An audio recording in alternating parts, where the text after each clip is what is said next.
Welcome to UNCAGED, the show that celebrates thought leadership from today's top business leaders. The program provides a voice to amazing executives from around the globe who are shaping the world of business today and mapping the path to the commerce of tomorrow. Today, we're speaking with Paul Karrlsson-Willis. Paul, it's great to have you on the show. I probably should spell that last name to make sure that everyone includes all the R's, all the S's in it, but it's great to have you on the show.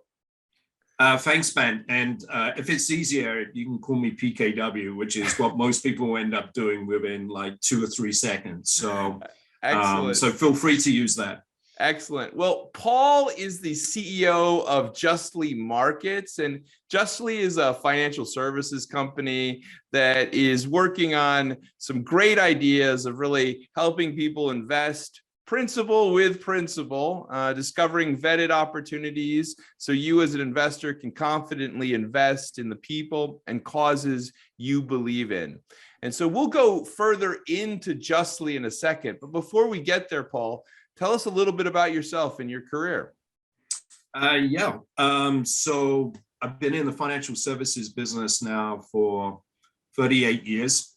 Started at 17 in the UK. I was part of Maggie's army. So back then, there was a lot of unemployment. Mm-hmm. So the government actually basically paid for internships in various companies. So I was lucky enough to get into a broker-dealer in London. And what was even luckier is the manager I had, Laurie Agini, just was excellent. Taught me everything from soup to nuts. And I think that's the key thing. My career is where it is today, thanks to having a manager like that. And so basically I worked my way up. I run various desks. Spent a lot of my career at Fidelity, spent 24 years at Fidelity, both in the UK and here in the US. That's how I ended up in the US. So spent a lot of time in Boston. Big Boston sports fan, except for the Pats. I'm a Dolphins fan, sorry. So basically I'd run global trading desks, run global broker networks. So I've traded in virtually every country in the world. It's so great. I mean, listening to this, I hear all of the different iterations we've seen in the financial services space, and you've always been connected with always the new ideas. And I really think that, what you're doing here with Justly is so of the moment. So tell me more about what's going on at Justly. Yeah, so Justly is owned by Ideanomics, which is an EV company listed on NASDAQ. And the idea behind the broker-dealer is we're an impact broker-dealer. So we're focused on getting private equity companies looking for funding, this has all come out of the Jobs Act, as you and I discussed earlier, from 2012. So the idea behind the Jobs Act was to enable private equity companies to access funding from traditional retail clients. And that's how crowdfunding come along, and then Reg A Plus and Reg D has always been around. So we have a focus on ESG companies, and that's everything from environmental, social, and governance. We do look at it across the board. We don't just look at it for one angle. We do have deals, or will have deals on our platform that are not ESG. Mm-hmm. The idea behind that is that, again, they can still be a good investment, even if they're not in the ESG space. A lot of that will be pharmaceutical companies. We have a couple in the pipeline that's hopefully got a solution for childhood cancer, for instance. Mm-hmm. So we're talking about them. On those deals, we actually give 20% of our net profit to a non-profit that focuses on ESG. So therefore, anyone who invests through us will be making an impact. And how we link to Ideanomics, because it seems kind of strange that you have an electronic vehicle group and a broker-dealer, is that we have a lot of companies come to us looking to raise money that are in the EV space, be it power generation and so forth, we can reflect those into Ideanomics. So Ideanomics gets the first look. Vice versa, we've just had a situation where a company out of Croatia has reached out to Ideanomics, has an EV bus that they can produce cheaper. It's a lot lighter. Ideanomics has looked at it, doesn't really suit their ecosystem. So now we're working with that company to see if we can help them raise money. So that's how that's how we work closely with Ideanomics. And we're finding right now we've only been as you mentioned, we're new. We've only been going now for 6 months. I started in August of last year. We've really only had the platform up for 2 months. We have somewhere in the region of 30 or 40 issuers that we're talking to, of which 90% of them fall into the ESG category. Oh, wow. I mean, the ESG category in general has been the center of so much discussion over the last several years, and certainly continues to be and will be a driving force. Tell me more about what you're seeing as the kind of opportunity and maybe some of the challenges that investors are facing in that ESG space. Yeah, I would say the opportunities is new technology, right? This is a space where a lot of people are looking at and trying to find various solutions to a lot of various issues out there, right? Across the board, especially when you start looking at the environment, as I say, EV vehicles. But I think the hardest thing, and I think this is probably the more important thing, the hardest thing right now for the investor is, what is ESG? Because if you speak to BlackRock, they have their criteria. You speak to Goldman, they have their criteria. As You Sow, which is a nonprofit, have their criteria. Just Capital have their criteria. And I think that's the biggest conversation that's going on right now is, what is it? Because everyone believes that there needs to be an impact. Everyone believes certain things need to be done, but there is no standard out there right now where everyone goes, okay, we know what the rule is, we know how to manage it. And there's a lot of questions being asked, right? There's a lot of companies out there right now going, hey, we're going to be carbon neutral by the year 2080. Okay, have you started yet? When are you going to start? So there's a lot of that going around. And as I say, As You Sow, focus on that. I think it's a great challenge. It's a big challenge to get kind of a common definition and really kind of a common measurement or kind of I get a sense of, you can't really have a leaderboard if you know how everyone's scoring, right? So if everyone's playing different games, it's impossible. So yeah, and as you know, the financial services business is one of those businesses that is always looking for an angle. And, some of it's opportunity, some of it's good, and so forth. But one of the problems there is that the financial services, different companies will change the criteria because of the deal they have in front of them on that given day.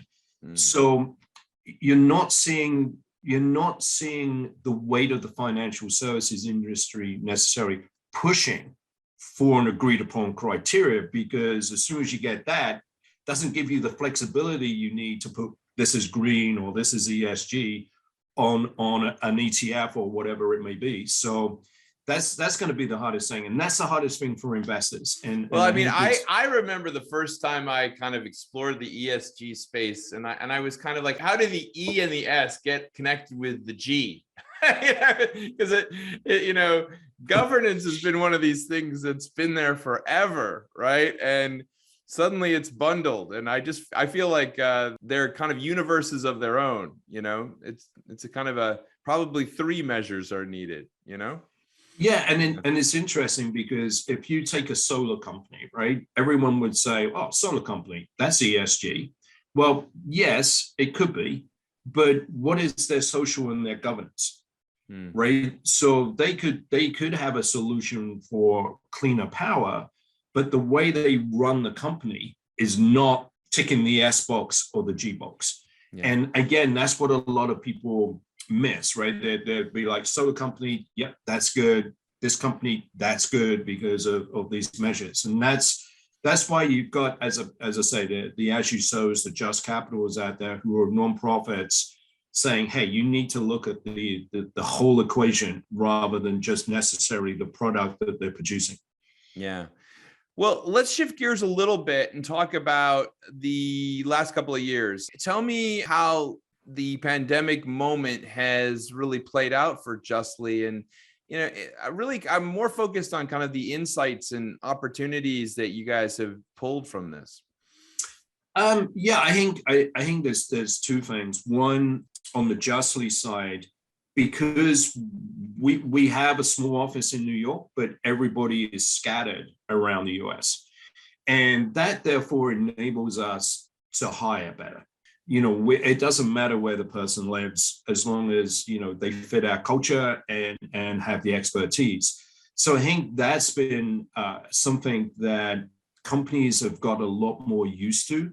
Yeah. In being able, used to in the sense of, I remember when I was first looking at, this is years ago, when I used to run desks all over the world, and everyone's like, oh, how'd you do that? And a lot of it was trust, right? You have to trust your employees that they're doing a good job. I think the pandemic has forced companies to do that or find ways of managing that. And it's a lot different way of managing. I think the second element on the employee side of things is most employees, certainly that we're interacting with now, are a lot happier. In most cases, they don't want to be in the office. They want to be at home.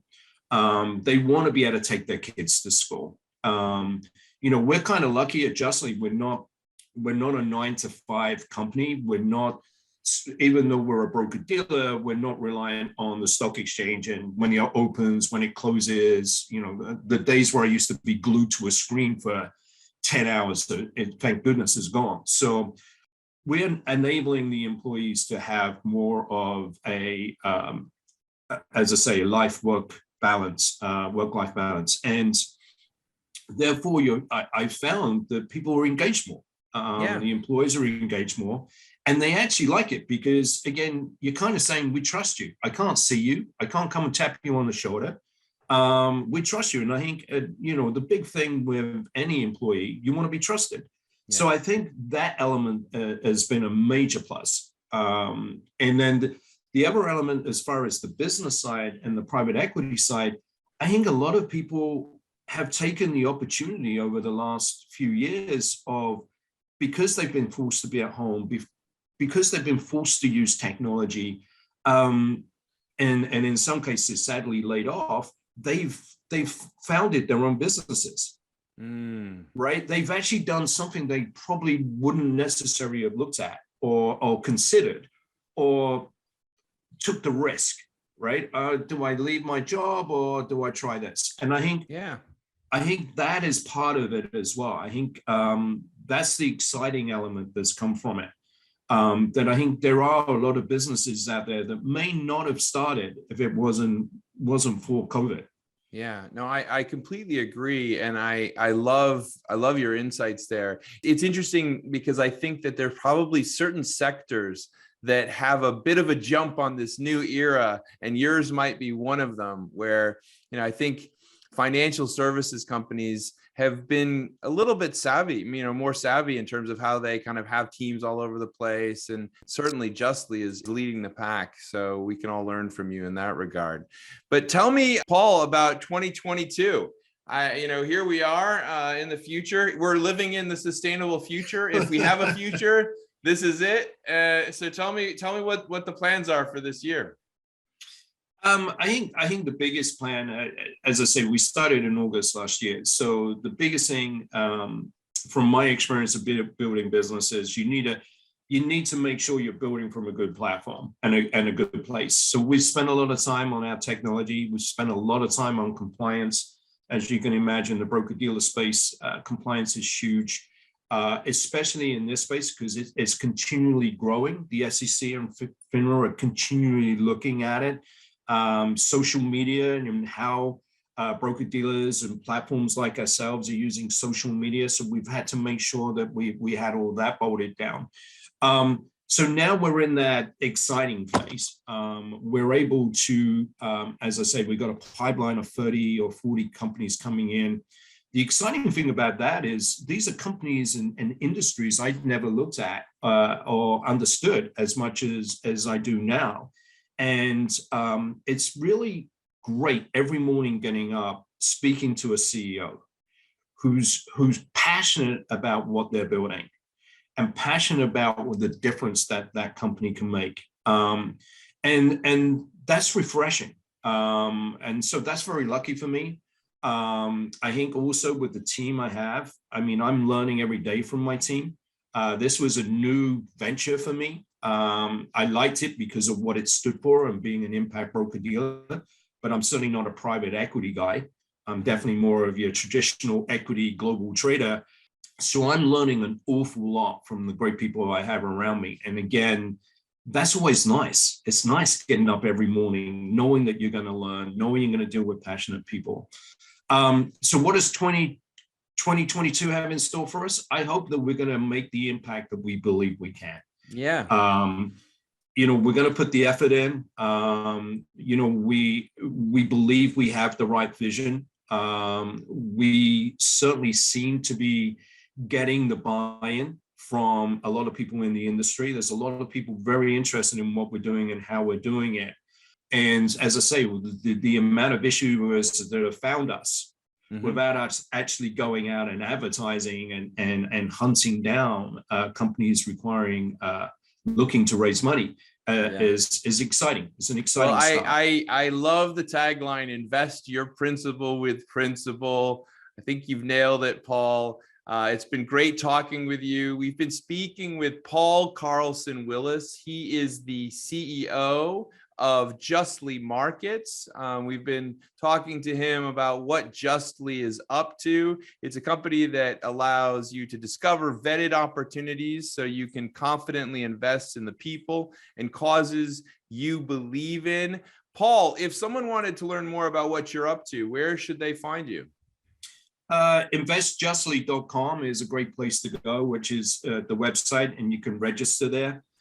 You'll also be able to see the various companies looking to raise money on the platform that are there. And then again, the typical LinkedIn and Twitter, you'll find both Justly and myself active on those. A lot of the stuff that we do on those is we're talking about other people. We're talking about the Flutie Foundation, John's Crazy Socks. So we believe we're part of an ecosystem, and hopefully we'll be a bigger part of it than we are today. But we are definitely making sure that we are doing as much as we can to make that impact. Yeah, I love it. Well, Paul, thank you so much for being on UNCAGED Day, and we look forward to having you back. Excellent. Thanks very much, Ben. All right, cheers.